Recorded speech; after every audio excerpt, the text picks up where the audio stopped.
Ya, saudaraku yang terkasih dalam Tuhan Yesus Kristus, kita akan masuk di dalam mendengarkan firman Tuhan yang terambil dari kitab 2 Timotius pasal yang ketiga, ayat yang kedua hingga ayat yang ke-9. Bunyinya demikian: manusia akan mencintai dirinya sendiri dan menjadi hamba uang. Mereka akan membual dan menyombongkan diri. Mereka akan menjadi pemfitnah. Mereka akan berontak terhadap orang tua dan tidak tahu berterima kasih. Tidak mempedulikan agama, tidak tahu mengasihi, tidak mau berdamai, suka menjelekkan orang, tidak dapat mengekang diri, garang, tidak suka yang baik, suka mengkhianat, tidak berpikir panjang, berlagak tahu, lebih menuruti hawa nafsu daripada menuruti Allah. Secara lahiriah mereka menjalankan ibadah mereka, tetapi pada hakikatnya mereka memungkiri kekuatannya.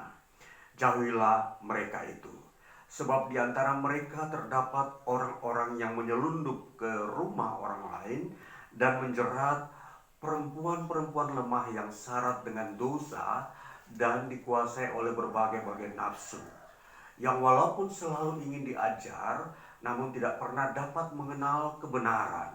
Sama seperti Yanes dan Yambres menentang Musa, demikian juga mereka menentang kebenaran. Akal mereka bobrok dan iman mereka tidak tahan uji. Tetapi sudah pasti mereka tidak akan lebih maju, karena seperti dalam hal Yanes dan Yambres, kebodohan mereka pun akan nyata bagi semua orang. Ya, sampai demikian kita baca dari kitab 2 Timotius pasal yang ketiga, ayat kedua hingga ayat yang ke-9. Minggu lalu telah disampaikan bagian ini, tetapi hanya ayat yang pertama saja yang bertemakan akhir zaman. Namun dari kelanjutannya, maka hari ini saya mau melengkapi bagian yang kemarin, bahwa hari ini justru bertemakan manusia atau karakter manusia akhir zaman. Ya, jadi tema ini berkelanjutan. Kalau yang minggu lalu temanya adalah akhir zaman, sedangkan ini adalah manusia atau karakter manusia akhir zaman. Jadi sorotannya adalah manusianya, bukan zamannya. Jadi kita mau memperhatikan bahwa apa yang Rasul Paulus uh, sampaikan kepada Timotius, bahwa Timotius membutuhkan sebuah wawasan atau pengenalan lingkungan, mengenal atau mengerti kondisi manusia ketika akhir zaman itu tiba. Nah, itulah sebabnya di sini uraian Rasul Paulus begitu detail bagaimana membukakan karakter-karakter yang ada di dalam manusia di era akhir zaman. Nah, kita mau melihat bahwa karakter-karakter ini perlu diklasifikasi atau dikelompok-kelompokkan. Artinya karakter ini perlu kita beri warna, bahwa ada yang mengarah kepada Allah, ada yang mengarah kepada manusia, dan ada yang mengarah kepada benda atau katakanlah uang. Nah, jadi pengelompokan ini tentunya merupakan garis besar di dalam karakter manusia itu sendiri. Nah, jadi mereka akan bersikap, bertingkah laku di mana arah daripada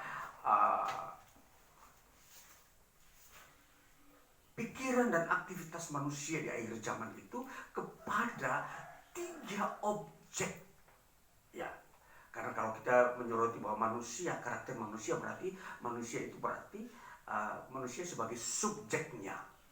Ya, maka objeknya itu adalah, nanti kita akan melihat bagaimana karakter manusia ketika era akhir zaman itu tiba, maka diarahkan pertama kepada objek-objek yang sudah tertera di sini. Objek yang pertama adalah Allah. Nah, dikatakan pada ayat yang bagian keempat dikatakan begini, suka mengkhianat, tidak berpikir panjang, berlagak tahu, lebih menuruti hawa nafsu daripada menuruti Allah. Nah, di sini ada satu karakter manusia yang tidak akan tunduk kepada Allah. Manusia akhir zaman lebih tunduk kepada hawa nafsu yang ada dalam dirinya, atau keinginan-keinginan yang begitu berlebihan, keinginan yang hanya berfokus kepada manusia atau dirinya sendiri yang penuh dengan perdosaan. Nah, jadi di sini mau kita perhatikan bahwa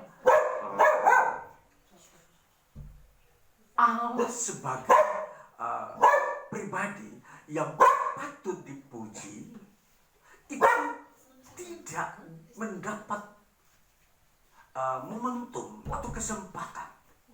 Ya, jadi hilang daripada orang-orang yang menuruti hawa nafsu ini untuk menyembah Allah, untuk memuji Allah. Nah, jadi tentunya kita mau memperhatikan pertama-tama bahwa golongan manusia yang ada ini adalah manusia-manusia yang mengikuti zaman akhir. Ya. Nah, jadi itu tentu saja kalau kita memperhatikan ini, manusia di sini adalah mereka yang tidak ada di dalam anugerah Kristus.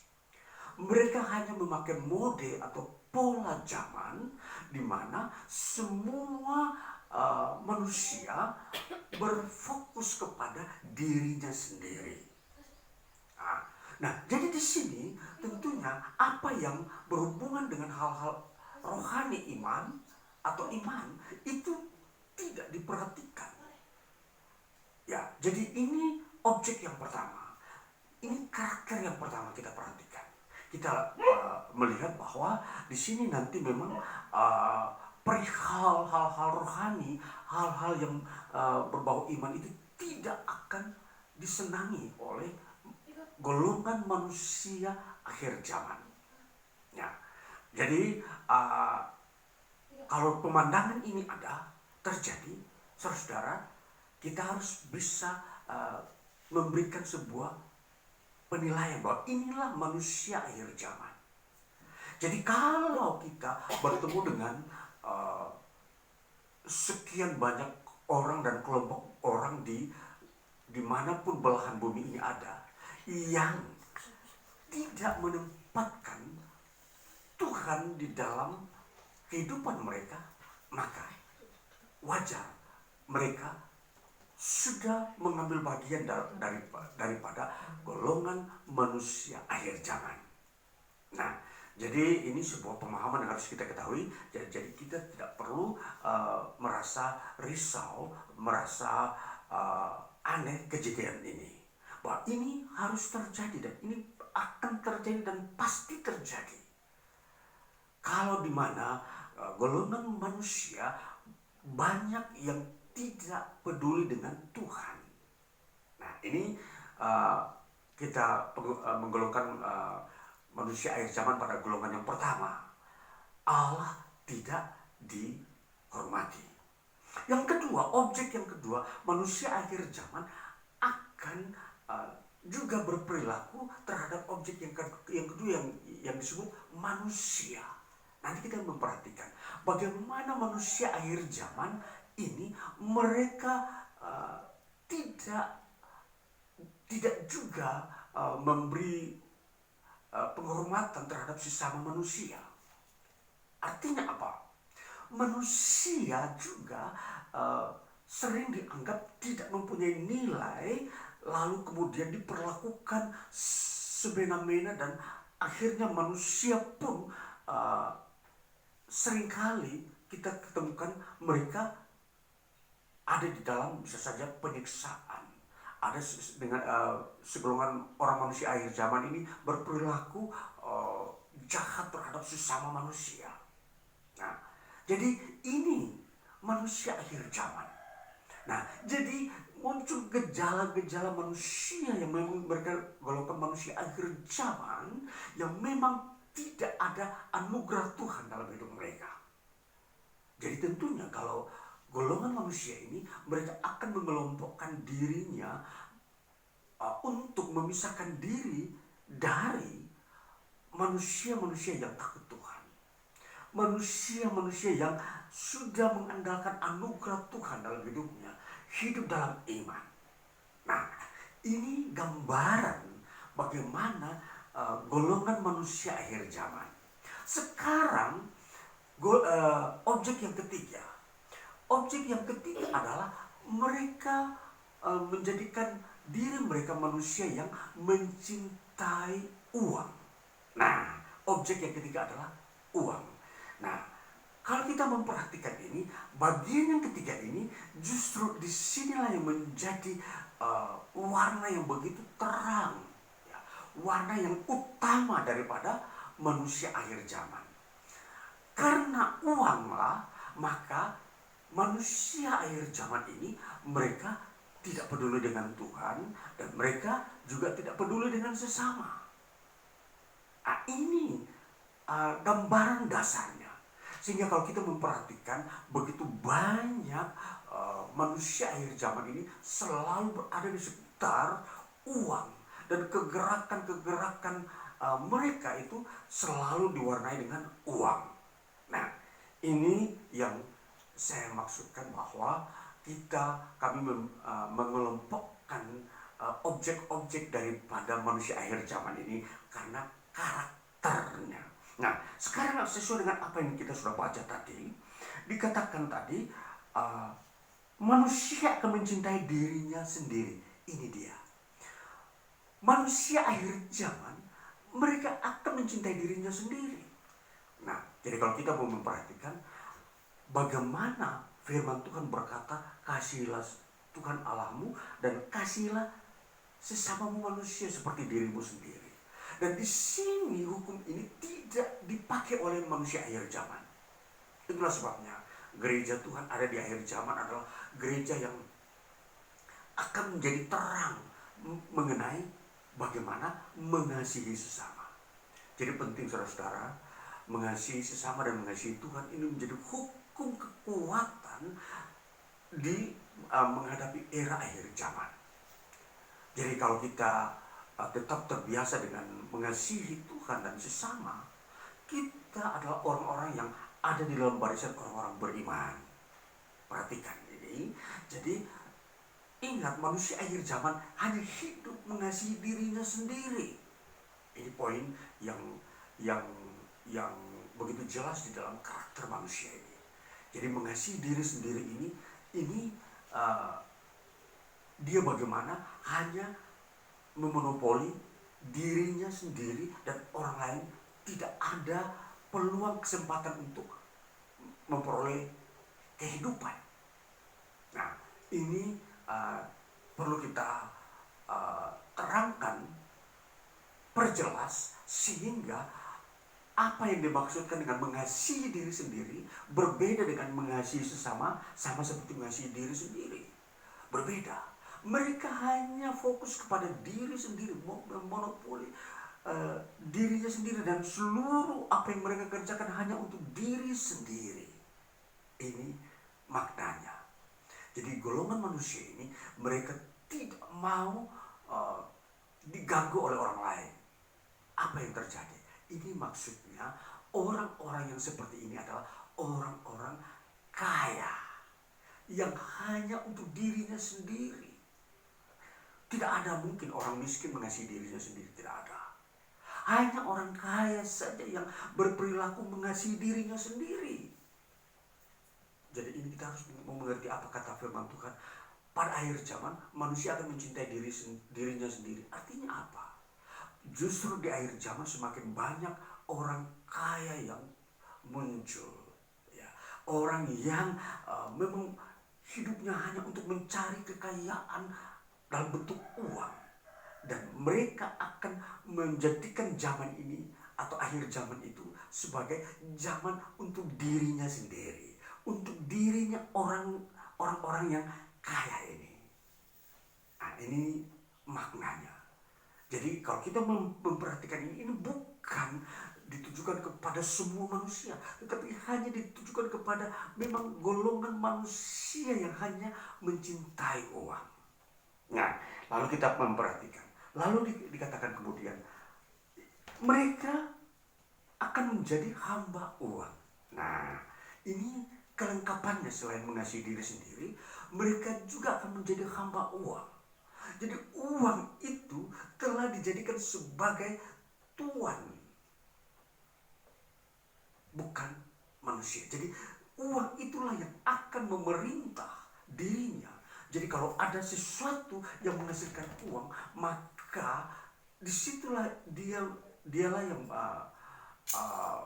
mempunyai minat dan cinta yang begitu dalam. Jadi yang dia cintai hanya uang, bukan manusia. Jadi dia mencintai dirinya sendiri dan juga uang menjadi satu kesatuan. Nah, jadi kalau kita mau melihat nanti, inilah manusia-manusia akhir zaman. Mereka tidak memperhitungkan lagi kebenaran sebagai dasar hukum yang berwibawa, yang penuh kuat di bumi ini. Bahkan kekekalan pun mereka tidak mampu melihat kekekalan. Karena mereka mengukur hidup itu hanya dari uang. Semua warna hidup mereka itu uang telah dijadikan tuan di dalamnya. Nah, saudara-saudaraku terkasih, kemudian yang kedua, yang berikutnya, di sini saya mencatat ada 13 karakter. 13 karakter yang memang muncul di dalam manusia akhir zaman yang saya sudah kelompokkan dalam 3 objek tadi, yang totalnya memang saya sebutkan ada 13. Dan di sini kemudian dikatakan lagi mereka akan menjadi pemfitnah. Nah, pemfitnah ini sebuah sikap hidup di antara dirinya dengan sesama manusia. Objek manusia yang dia hadapi, dia selalu menggunakan fitnah sebagai hukum-hukum yang memperlancar kehidupan dirinya sendiri. Jadi bagaimana saudara-saudara? Tidak ada lagi kebenaran, hanya fitnah saja sebagai cara berpikir dan bersikap tingkah laku dari manusia akhir zaman. Nah, tentunya banyak yang disakiti bila mereka ini, manusia akhir zaman ini, menggunakan fitnah. Banyak orang yang disakiti. Dan tentunya fitnah itu tidak benar. Karena namanya fitnah itu berarti sebuah tuduhan palsu. Tuduhan yang tidak ada saksi, tidak benar. Dan membuat banyak orang terjadi perselisihan atau terjadi kericuhan, kerusuhan di mana-mana karena ada fitnah ini. Nah, ini saudara-saudara, ini manusia akhir zaman. Makanya kalau di akhir zaman penuh dengan kerusuhan dan saling mengadu domba, karena memang fitnah itu telah dipakai sebagai senjata bagi manusia akhir zaman. Ya, bagi orang-orang yang hanya mencintai uang. Jadi uang itu akan semakin mereka kejar dengan memakai fitnah. Jadi di sini saudara-saudara, jadi tentunya kalau manusia akhir zaman di sini yang kita berbicara, berarti di sini ada model atau zamannya manusia akhir zaman yang memakai gaya hidup fitnah ini sebagai pola hidup mereka. Mereka menganggap fitnah itu sesuatu yang wajar. Fitnah itu dianggap sesuatu yang menguntungkan, karena di sini bisa menguntungkan mereka. Orang-orang yang semakin cinta uang ini, mereka semakin bertambah-tambah kekayaannya melalui fitnah. Nah, bagaimana penggunaan fitnah itu sendiri. Tentunya di sini akan terpakai di dalam lingkungan baik ekonomi, baik bisnis, baik sosial, baik politik.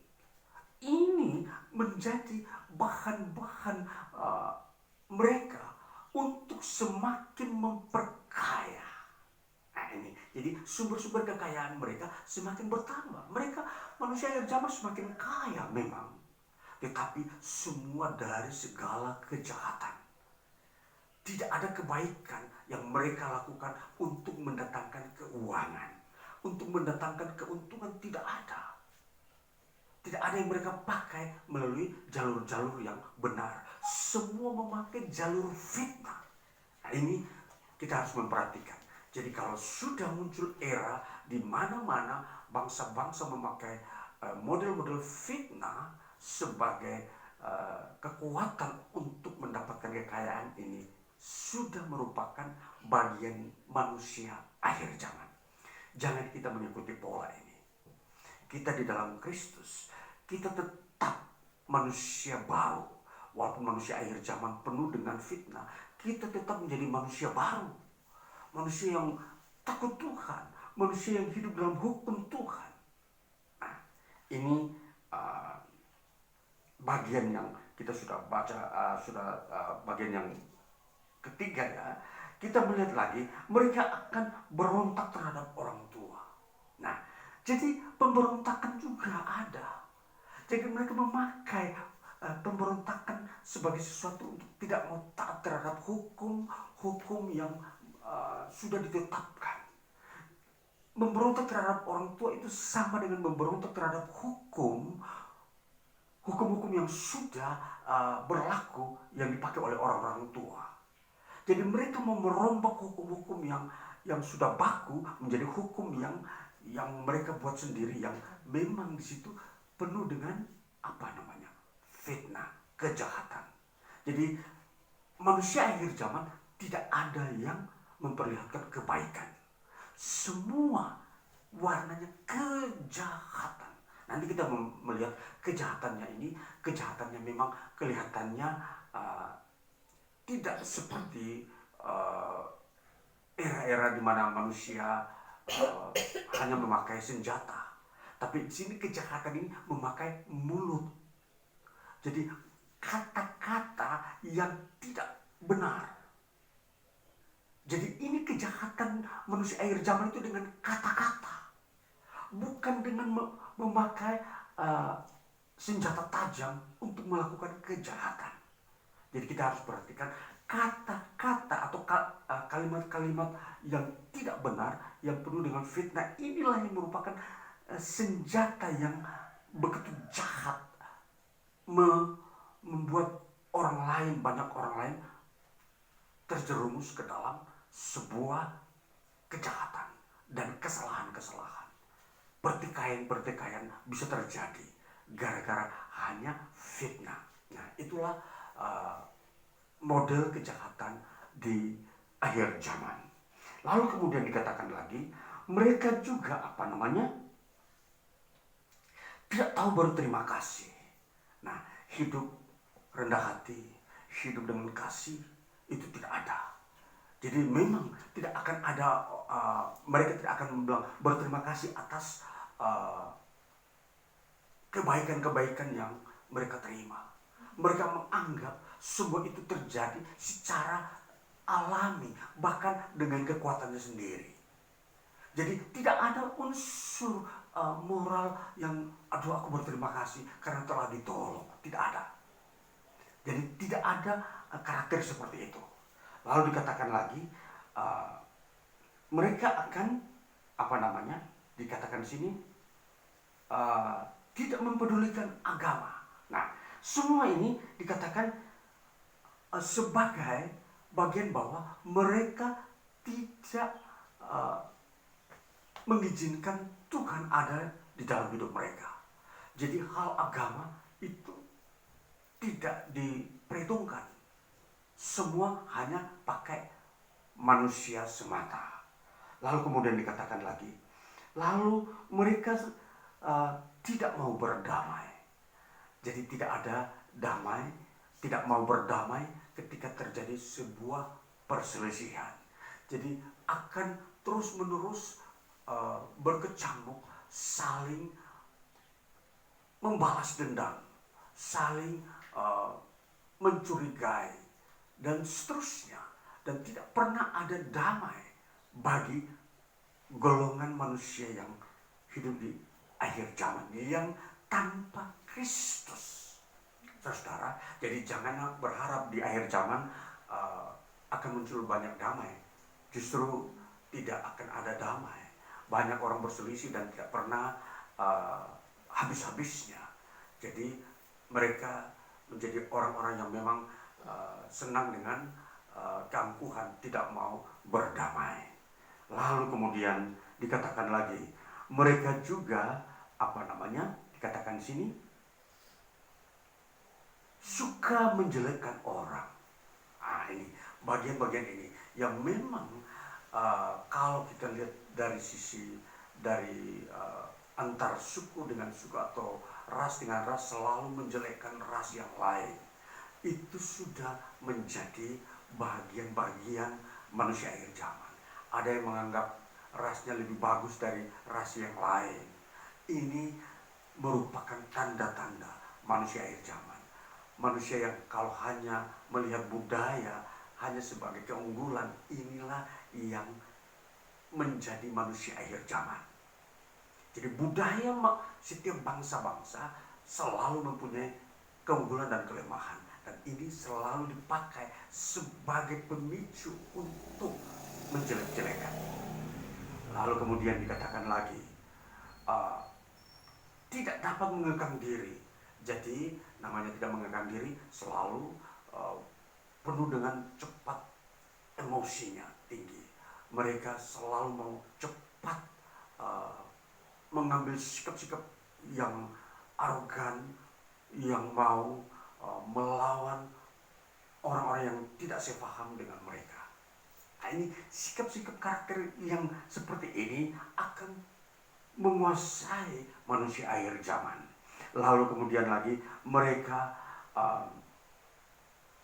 garang. Ini sampai pemarah, garang, tidak suka yang baik. Apa yang baik yang ditampilkan, mereka lebih suka yang tidak baik, yang merusak, yang membuat kerugian-kerugian. Ini jadi kerugian-kerugian sosial ini mereka lebih senang melakukannya. Nah, ini karakter-karakter. Nah, kemudian lagi dikatakan mereka juga suka mengkhianat. Ya, jadi permulaannya mereka berkata, ya kami sepaham, tahu-tahu di hari kemudian mereka berkhianat. Mereka meninggalkan pengakuan-pengakuan mereka yang mereka telah sepakati sebelumnya. Itulah sikap berkhianat. Lalu mereka juga tidak berpikir panjang. Jadi tidak pernah memakai hukum-hukum yang bersifat mengamankan, menyelamatkan. Tetapi sebaliknya mereka menggunakan hukum-hukum yang gampang merusak, menghancurkan kehidupan.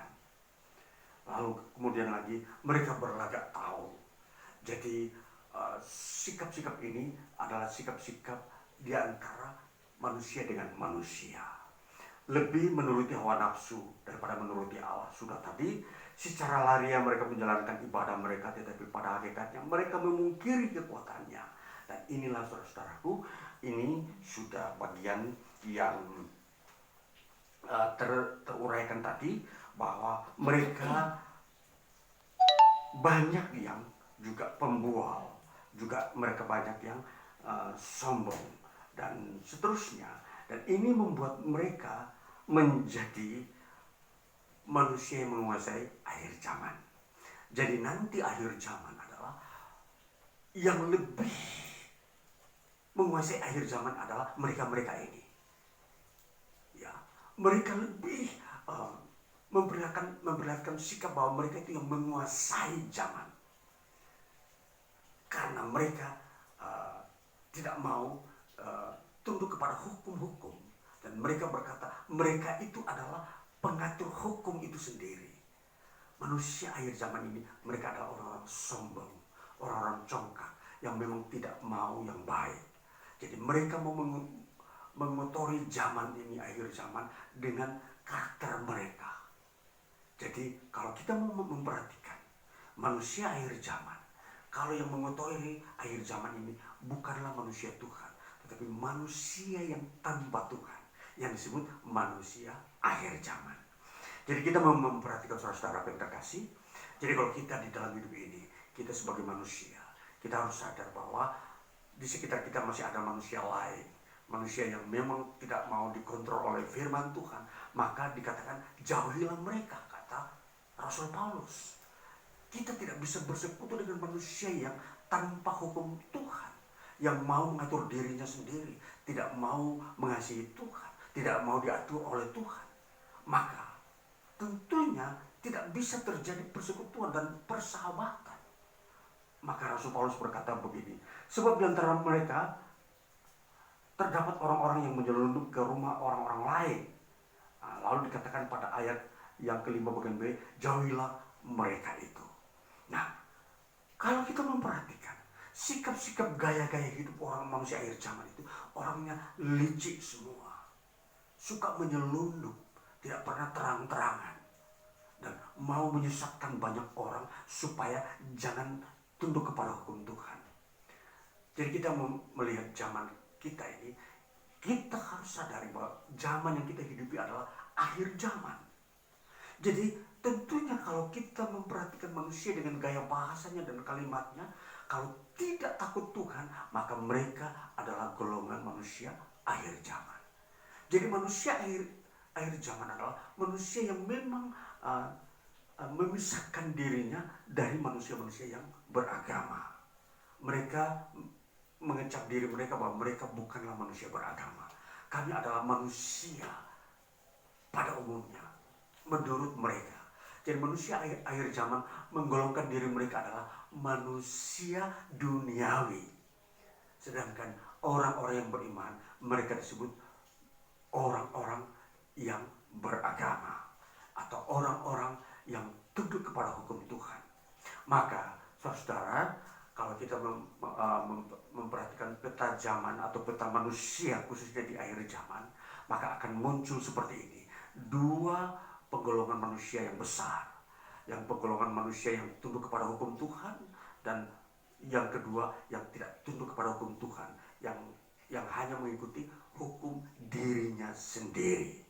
Nah, jadi saudara, kalau kita melihat hal ini, maka kita jangan menjadi orang yang bingung kalau muncul berbagai banyak orang memakai model fitnah, ya, atau mereka memakai kesombongan atau cinta terhadap uang secara berlebihan.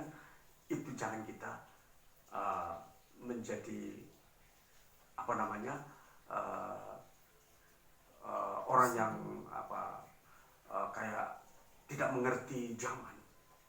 Jadi kalau itu muncul, itu jangan kita pun mengikuti, karena itu era mereka mencintai zaman itu, akhir zaman itu. Kita tetap cinta terhadap Tuhan dan firman-Nya, dan berkat-Nya pasti tetap tercukupkan dengan hidup kita. Jadi tidak perlu mengambil sikap cinta uang. Kita mempunyai sikap tetap seperti yang Tuhan kehendaki, mencintai Tuhan, maka kita pun tidak pernah menjadi orang yang cintakan uang, dan kita tidak menjadi orang yang kekurangan. Jangan takut bahwa cinta uang itu bukanlah sesuatu yang positif. Cinta uang itu sesuatu sebenarnya dia menggantikan Tuhan. Maka kita yang mencintai Tuhan, kita akan dipelihara oleh Tuhan, kita mencintai Tuhan. Uang itu dia mempunyai fungsi yang lain, dia berada di lingkungan yang lain. Dia tidak boleh mengambil kasih yang ada pada kita untuk mencintainya. Jadi ini pemahamannya, bahwa kita mau melihat karakter manusia akhir zaman ini untuk kita mengerti agar kita menempatkan diri kita tetap hanya di dalam kasih kepada Tuhan Yesus Kristus dan firman-Nya. Nah, ini menjaga kita tetap menjadi manusia Tuhan, bukan manusia akhir zaman. Jadi pemahaman ini akan membentuk kita lagi bahwa kita melihat manusia ini pada unsur yang tepat, yaitu apa yang Tuhan sudah tetapkan di dalam firman-Nya. Kita adalah orang-orang yang diselamatkan. Puji Tuhan. Tuhan Yesus memberkati kita dengan firman-Nya. Haleluya. Amin. Nah, kita akan masuk di dalam doa syafaat kita. Mari kita berdoa. Kami datang kepada Tuhan dan bersyukur untuk firman-Mu yang membukakan kami lagi pemahaman